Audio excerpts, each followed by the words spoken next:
Hi everyone, it's Aga from EurekaCrystalBeads.com and I'm here with another fun jewelry making tutorial for you.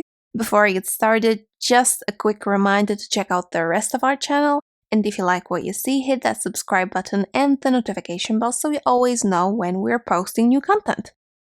So in today's video, we're going to be making this lovely bracelet featuring natural stone amazonite cubes. And this bracelet was inspired by our latest July 2024 collection called Wild West Wonders. This is the inspiration photo for this collection, and it has beads and supplies in all of these beautiful colors and alongside this wonderful theme. And all of the materials used to make this bracelet, including the cord, are in this collection. Let me just super quickly go over the materials from the collection that you're going to need to make this bracelet in case you don't have a collection or they're already sold out, or you just want to make this bracelet without getting the collection so you know what to use. So you're going to need the amazonite cubes, and these are 8mm, so if you don't have these, you can use any other 8mm beads and you will get the same effect, basically. You also need some 8/0s, and here I have the beautiful Picasso mix that we included in the collection. This is a custom mix of the same color of Miyuki seed beads in 8/0, 15/0, and 11/0. We're also going to be using some additional 11/0s because I like to add some bling whatever I do, so we're going to put them in between these cubes. You're also going to need some crimp tubes, and these are custom crimp tubes that we have and we included in the collection. They are 2mm, but I think 1.5mm would work as well. 2mm are just kind of a safe bet for this, especially for this cord, which is natural silk from Griffin. It is 2 meters long and it's number 5, so it's 0.65mm.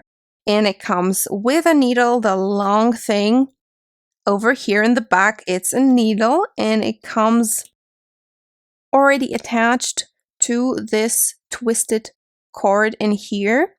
So that's why we're going to unravel the entire cord, and we're going to start at the very end to just make sure that if we have any cord left over, it will be still attached to the needle. Okay, so in addition to that cord, you're going to need some tools. And for the crimp tubes, you can either use a crimp tool that is adjusted to the size of the crimps that you're going to be using, or you can squish them with some flat nose or chain nose pliers like these or like these. So whenever you need to use a crimping tool, and the crimping tool will basically make them a little bit smaller, but you can also squish them with flat nose pliers, and this will just make these crimp tubes into a flat square basically. But that also looks nice in my opinion, so depending on what you like.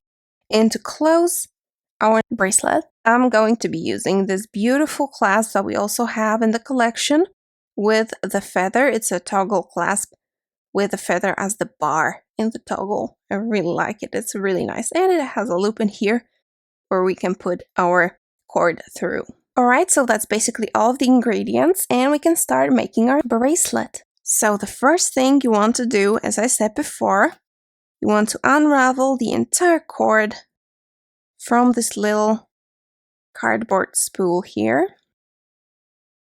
So the reason why you do this basically because the end of the needle is kind of a very small loop in here, and this cord is silk, so it's not synthetic and it frays a little bit at the end, and it may be hard to just put it back through whatever you want to put it through.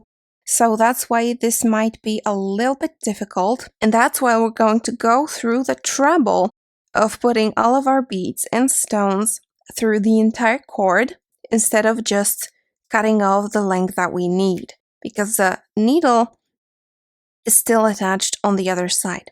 So the next thing I'm gonna do is I'm actually going to stretch this cord a tiny little bit to maybe not get rid of the kinks, because they will still be there, which we don't worry about because the stones are so heavy, they're gonna deal with these kinks right away. But I want to get rid of any stretch that we have in this cord so that when we tie our knots, it's not gonna stretch much more over time. It will stretch a little bit, but it won't stretch a lot over time. Alright, now we have all the cord out. Now what? Well, we're going to kind of start at the end.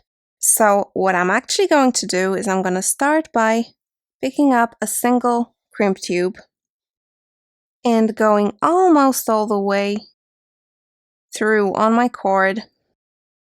You can also pick it up from the other side, it doesn't really matter, but it's just easier with a needle, right?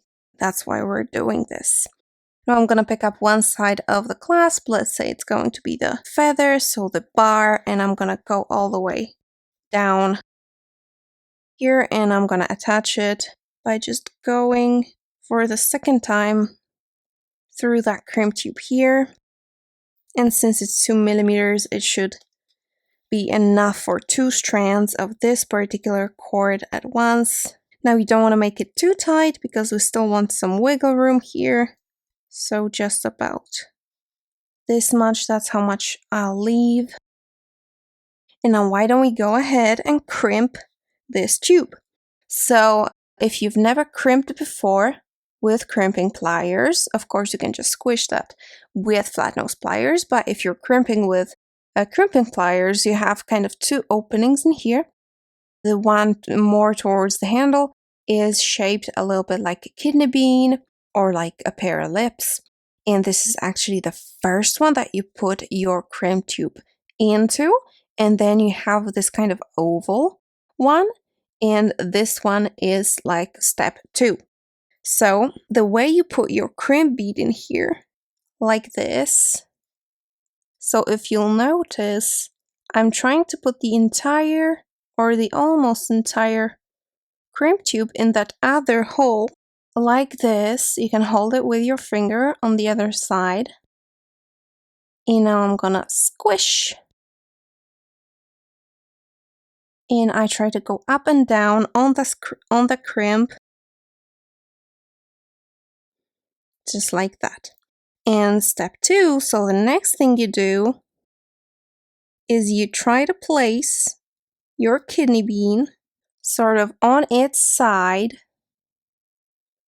inside that first hole in your pliers like this, so it's kind of standing up.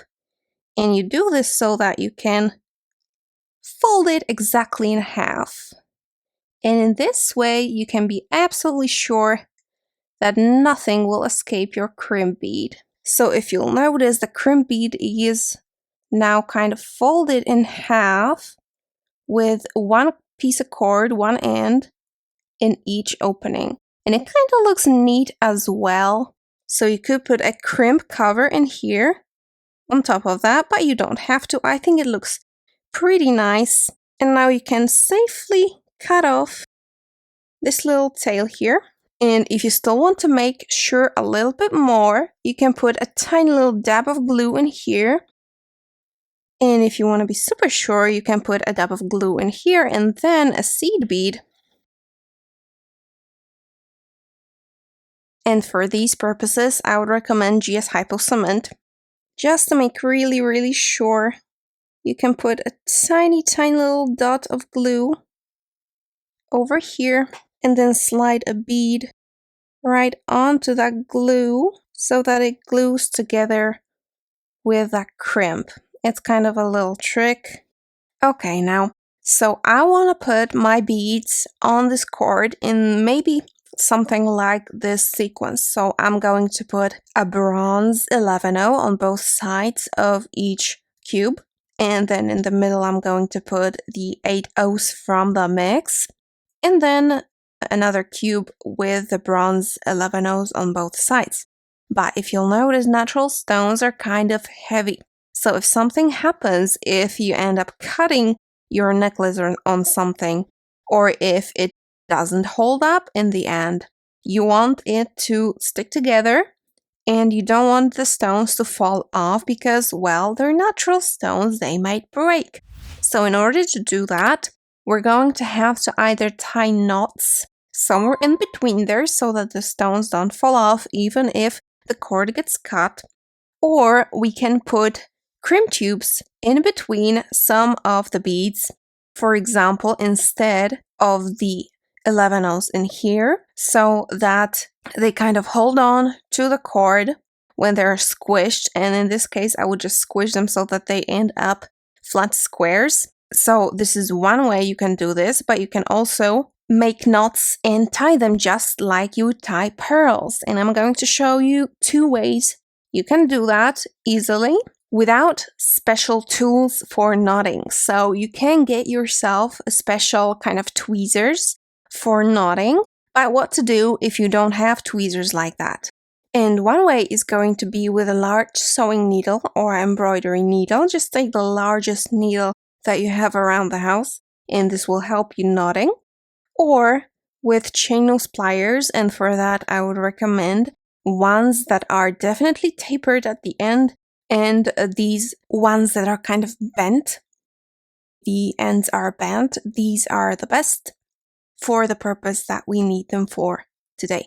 Okay, so in here is actually where we're gonna need our first knot. So you just make a regular knot, just like this. You make a loop, and then you go through the loop, just a regular knot, right like this. And now how to make it as close as we can to that bead. So what you're gonna do is you're gonna put the needle and kind of tie it on the needle, and the needle will allow you to kind of move the knot closer to that bead, and then you slide the needle off. And this is where the pliers come in handy, because you can kind of make the knot closer to the bead using your pliers. You just pull and gently squeeze your pliers on the cord, and you end up with a knot that is relatively close to that bead. Alright, now let's get our beads on. Again, I'm sliding them all the way down. And again, I'm gonna make a knot. Alright, and now the second way you can help yourself tie knots is actually very similar to the professional way that you use when you have special tweezers. But right now, instead of tweezers, we're going to use our pliers. So you get your pliers, this is the knot that we have, and you need to get your pliers inside that knot, and you just slide all the way down. And you hold your cord with your pliers as close to the bead as you can, and you basically just get the knot tied as close as possible. And you do the same thing as I showed you before, which is kind of push the cord gently towards your bead. Just like this, you kind of pull on the cord there. And as you can see, it's very close to the beads. There's barely any movement. And that's basically the entire thing. You just put your bead on, tie a knot, and using either your big needle or your pliers, pull the knot close to the bead, and then get it a little bit closer, just like that. If you just have a needle and don't have pliers, it's gonna be okay as well. It's just not gonna be that close, but it will be close enough. And with the knots, it's going to have this wonderful kind of natural rustic look, I think. So I choose the knots as opposed to the crimps. With the crimps, there will be just crimps instead of the knots, and you get 50 in one pack, 50 crimp tubes. So this should be plenty enough for the entire bracelet.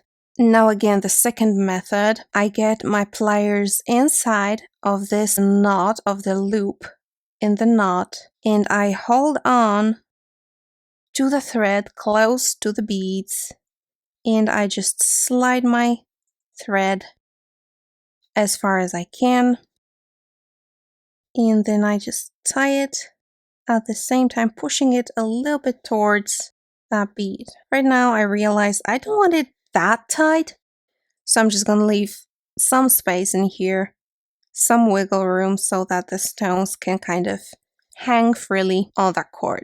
Okay, I'm just going to continue putting on beads and knotting until I've run out of cubes or reach my desired length.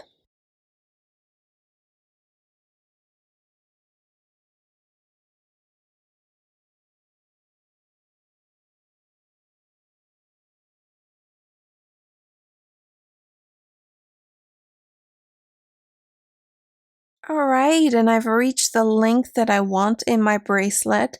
The consistency of this is absolutely wonderful with the beads on this particular cord. Wonderful. If you had like 2 collections, you could maybe make enough for a necklace and that will look absolutely gorgeous. I'm just gonna stop at a bracelet.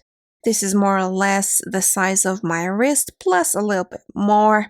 And I'm finishing with an 8/0 just like I started.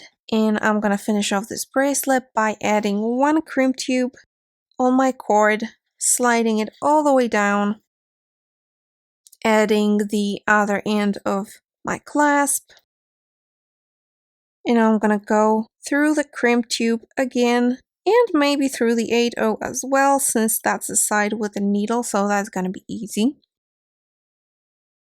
And I'm gonna pull it together. Again, I'm gonna leave a tiny bit so that the clasp has something to hang from and it's not very stiff. And again, I'm going to use my crimping pliers, although you can also squish this just so that it ends up being a flat square, making that tube into a kidney bean first. Very beautiful kidney bean. And now it's all a bit more difficult because you have all the beads down there. And now we're gonna fold that kidney bean in half. Now it should be all nice and secure. You can help yourself by flattening it a little bit more even with your flat nose pliers. Now we can cut off the excess cord.